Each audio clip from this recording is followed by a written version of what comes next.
Capítulo 4. A guerra invisível pela posse da sua mente.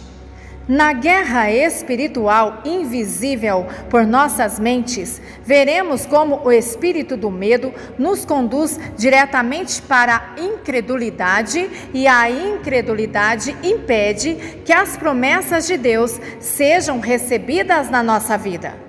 Estudando as operações de Satanás, podemos perceber que todo medo está baseado no seu sucesso em plantar semente de engano em nossas mentes, particularmente imaginações, e fazer com que venhamos a agir segundo elas.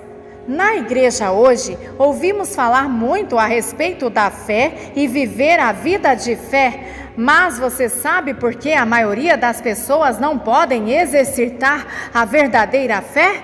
Porque elas não têm suas mentes e imaginação sob controle. Você sabe o que diz a Bíblia sobre a fé? Ela diz que a fé é o firme fundamento das coisas que se esperam e a prova das coisas que se não veem. Hebreus capítulo 11, versículo 1. Quando você espera por alguma coisa, sabe exatamente o que está esperando, porque a retrata em sua mente.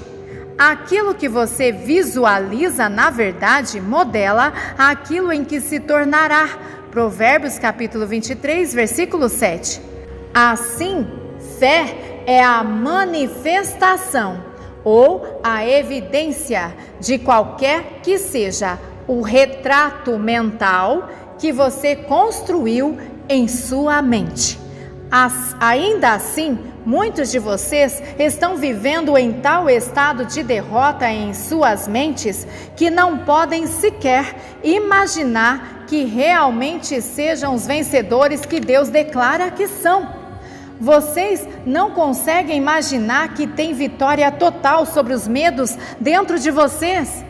Não podem nem mesmo imaginar como agiriam se fossem destemidos. Vocês não têm um retrato mental sobre vocês mesmos que Deus quer que tenham, baseado na sua palavra. Ao invés de verem a si mesmos como novas criaturas em Cristo, confiando totalmente nele para lhe dar poder para vencer, vocês apenas enxergam as coisas negativas que dominam sua velha natureza. Vocês estão possuídos pelo passado. Com os olhos mentais, vocês veem uma vida inteira de fracasso baseados em medos que continuam aflorando em sua imaginação na medida em que se rendem a eles e se alimentam deles. Eu não creio que exista alguém lendo este livro, ouvindo, que nunca tenha sido atacado pelo medo em sua imaginação.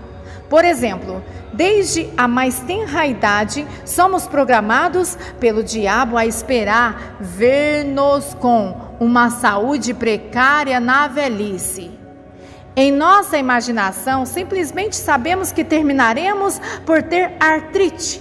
A expectativa é que nossas juntas se tornem rígidas, nossas mentes confusas e nossa audição enfraquecida. As pessoas estão constantemente repetindo para mim: esta enfermidade ocorre em minha família, o meu pai sofreu deste mal durante toda a vida e agora eu adquiri, sempre soube que o teria. De onde eles tiram uma imaginação desta natureza? Não do Espírito de Deus. Eles todos têm sido abastecidos pelo medo. Eis porque o Espírito de Deus disse especificamente a Paulo que devemos nos levantar e expulsar toda a imaginação vã e ilícita que nos ataca. 2 Coríntios capítulo 10, versículo 5. Nossa imaginação é a primeira fortaleza que devemos trazer sob o controle se quisermos derrotar totalmente o medo. Você sabia que a maior parte das pessoas que cometem adultério o imagina em primeiro lugar?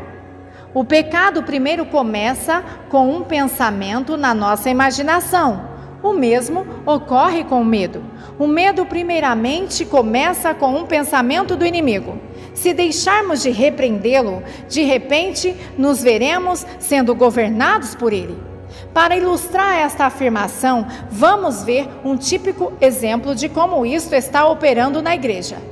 Imagine que você se reuniu a uma nova congregação e está ávido por começar a participar dos seus estudos bíblicos das noites das quartas-feiras. Porém, quando a primeira noite de quarta-feira se aproxima, o tempo se apresenta frio e chuvoso.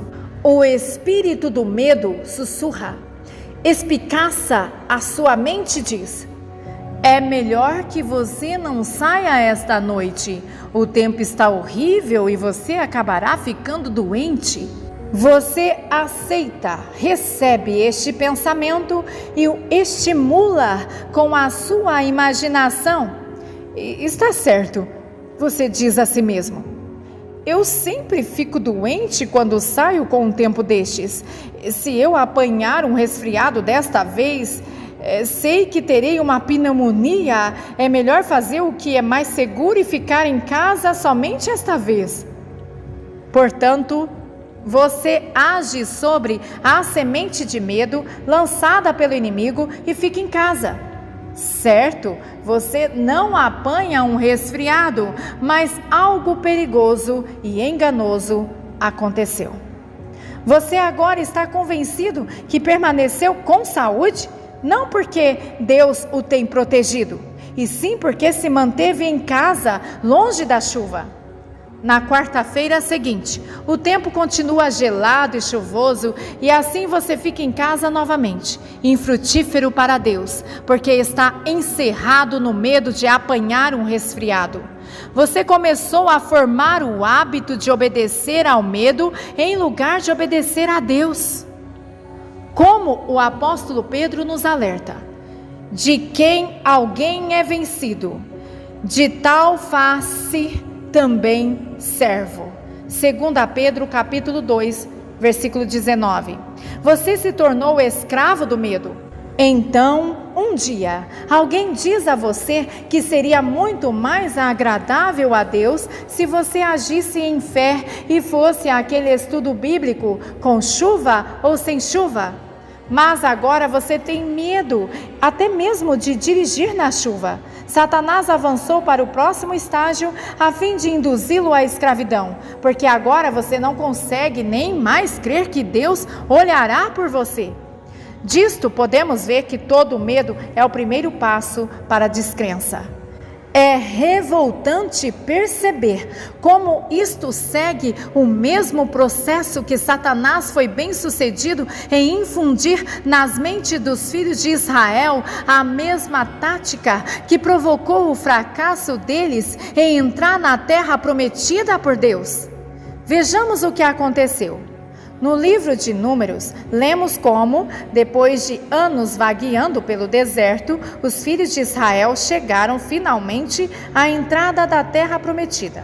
Tudo o que eles tinham que fazer era crer na palavra de Deus, confiar nele e avançar. Entretanto, eles decidiram enviar 12 espiões para o território, a fim de checar as coisas primeiro. O que aconteceu?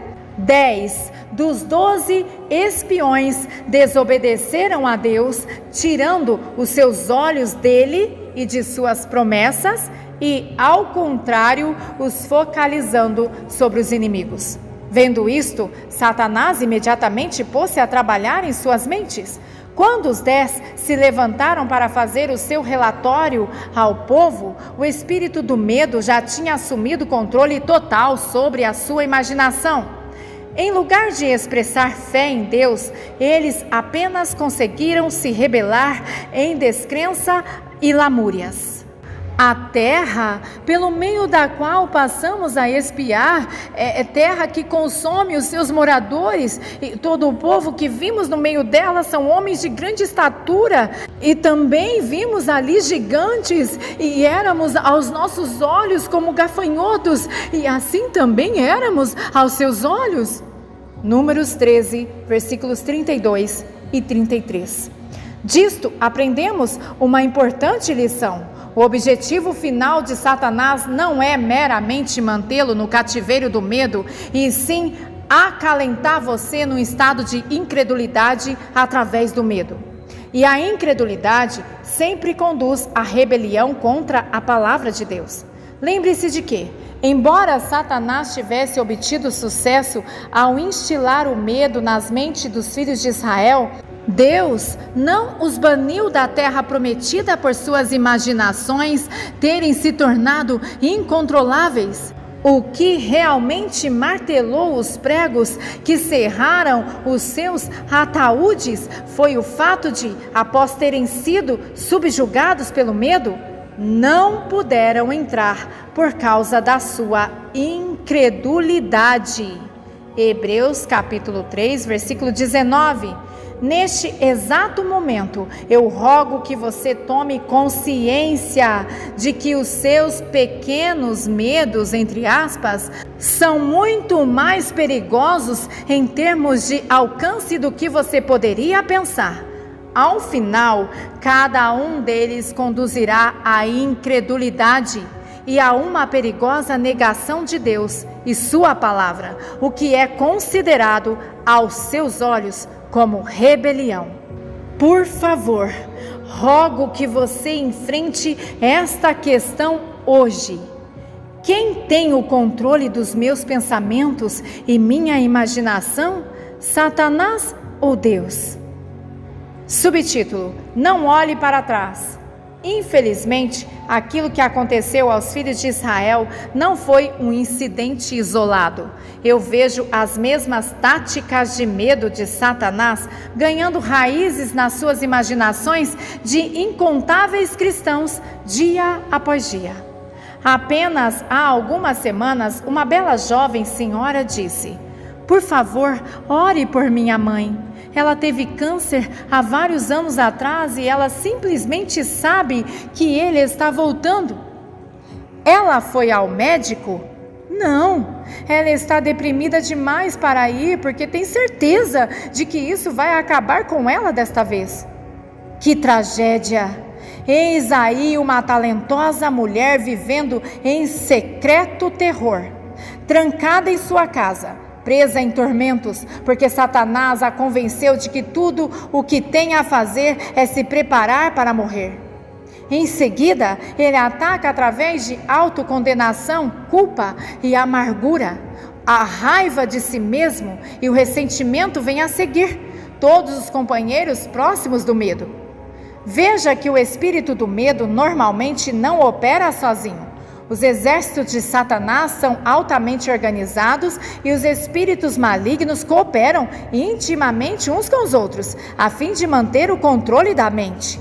Assim, um ponto de apoio para o medo começa a fazer parte de uma fortaleza, a fortaleza que abriga a culpa, o isolamento, falta de perdão, confusão e mais medo. Os tormentos aumentam na medida em que a vítima clama: o que há de errado comigo? Por que Deus não me liberta? Bem, o que está errado? Uma amiga acertou no problema com precisão quando disse: "Eu não sei por que eu estou com medo, mas eu sempre tive medo." Exatamente. Todos os medos são baseados no passado. Todo medo depende de você olhar para trás para alguma coisa que lhe aconteceu no passado, mesmo que tenha sido apenas há 1 hora atrás. Jesus disse: "Se os teus olhos forem bons, todo o teu corpo terá luz." Mateus capítulo 6, versículo 22. Não existe maneira pela qual qualquer medo possa pairar nos recessos mais escuros da sua mente quando seus olhos estão objetivamente postos no seu Senhor e em sua palavra. Você tem medo hoje porque mantém os seus olhos grudados no lugar errado. Você vem sendo governado pelo que já foi. Pense nisto. Aponte os seus próprios medos. Quando você os experimentou pela primeira vez? Na infância? Depois de um incidente de automóvel? Quando seus pais se divorciaram? A primeira vez que bateram a porta no seu rosto? Qualquer que tenha sido a ocasião, este incidente ou incidentes foram um ponto de entrada para que Satanás pudesse plantar sementes de culpa e medo em sua velha natureza, e você ficou entalado ali. Você começa a falar consigo mesmo, levando-se a crer que todos os sofrimentos e medos do passado ainda são reais. Você os mantém vivos através de falar consigo mesmo. Não se engane, as palavras são poderosas. Mesmo as palavras impronunciadas que você fala nas conversas consigo mesmo têm um dramático efeito em todo o seu ser. Através da sua conversa consigo mesmo, você pode levar a si mesmo a cooperar com o espírito do medo, permanecendo amarrado a ele. Se eu me aproximar de alguém, esta pessoa vai simplesmente me usar, portanto é melhor me manter à distância, você diz. E assim você jamais se torna íntimo de alguém, nem mesmo de Deus. Eu nunca vou me casar, eu não posso suportar todas aquelas brigas, odeio religião. Quando era criança, meus amigos me arrastaram a uma igreja e eu nunca mais irei a uma novamente. Jamais poderei ofertar, eu sempre fui pobre. O que você está realmente dizendo com tudo isto é: eu não creio realmente que seja uma nova criação em Cristo Jesus. Eu tenho medo de me soltar, eu tenho medo de me render inteiramente ao Senhor, eu tenho medo de confiar nele para remodelar a minha vida. Eu vou simplesmente continuar sendo como eu sou. Pare de repetir estas coisas para si mesmo. A palavra de Deus está ordenando a você: esqueça as coisas passadas, não viva no passado. Veja, eu estou fazendo uma coisa nova. Agora vem surgindo, não a percebes? Não a vês? Isaías 43, versículos 18 e 19. Subtítulo: Dispa-se do velho homem. Quando Deus informou a Jeremias que ele fora chamado para ser um profeta, a primeira reação do jovem foi o medo. Ah, Senhor Deus, ele clamou, eu não posso falar, eu ainda sou uma criança. Deus imediatamente o admoestou: não digas, eu sou uma criança, porque aonde quer que eu te enviar, irás. Não temas diante deles, porque eu sou contigo para te livrar. Tu, pois, cinge os teus lombos e levanta-te. Não desanimes diante deles, porque eis que te ponho hoje por cidade forte, e por coluna de ferro, e por muros de bronze, contra toda a terra, e pelejarão contra ti, mas não prevalecerão contra ti, porque eu sou contigo, diz o Senhor, para te livrar. Jeremias capítulo 1, versículos 7 e 8, e Jeremias 17, versículo 19. Observe que a primeira coisa que Deus corrigiu em Jeremias foi o seu falar consigo mesmo, dizendo-lhe: não digas. Então ele pegou a imagem que Jeremias fazia de si mesmo, transformando-a de medrosa para uma A, que Jeremias se agarrou, baseado no que ele tinha sido no passado, a uma imagem que Deus estava forjando para ele no presente. Deus tinha grandes coisas reservadas para Jeremias, porém este precisou enfrentar os seus medos e se livrar da sua imagem do passado primeiramente, a começar de seus pensamentos e da forma como falava de si mesmo. Neste exato momento, a palavra de Deus promete a você que tudo que ligares na terra será ligado nos céus. Mateus 16, 19. Isto inclui todos aqueles pensamentos venenosos que abastecem o espírito de medo. A partir de hoje, comece por amarrar, cortar e expulsar aqueles pensamentos de inspiração demoníaca de sua mente. Hoje é um novo dia. Você é uma nova criação e Deus está lhe ordenando. Quanto à antiga maneira de viver, fostes instruídos a vos despirdes do velho homem, que se corrompe por desejos enganosos, a serdes renovados no vosso modo de raciocinar, pensar e a vos revestirdes do novo homem, criado para ser semelhante a Deus, em justiça e em santidade provenientes da verdade. Efésios capítulo 4, versículos 22 ao 24. Acredite, Deus não ordenaria que você fizesse alguma coisa que você não fosse capaz de fazer. O Espírito de Deus está lhe dizendo: não temas. Corte as amarras com o passado. Um novo dia está surgindo para você. Agora mesmo, insista nas coisas que você me tem dito, naquilo que o seu coração deseja. Seja liberto de todo medo, seja livre. Ande no meu amor e não submergirá. Verá o meu poder e a minha fidelidade libertando-o das coisas que o têm mantido cativo do medo. Abandone-se numa nova dependência de mim. Você está pronto para deixar o passado no passado? De agora em diante, você está capacitado a traçar uma linha e separar os pensamentos do seu velho homem do passado das coisas que o Espírito de Deus está dizendo ao seu novo homem. Isto não quer dizer que todos os medos associados com o seu passado nunca mais virão sobre você novamente, mas sim que, quando eles voltarem, você não vai esperar nem 5 segundos antes de lidar vitoriosamente com eles. Como? Continue lendo. Você está prestes a entrar numa nova dimensão de força espiritual, uma nova força que jamais foi experimentada antes. Você está prestes a se tornar um vencedor. Aleluia! Glória seja dada ao nome santo do Senhor. Amém.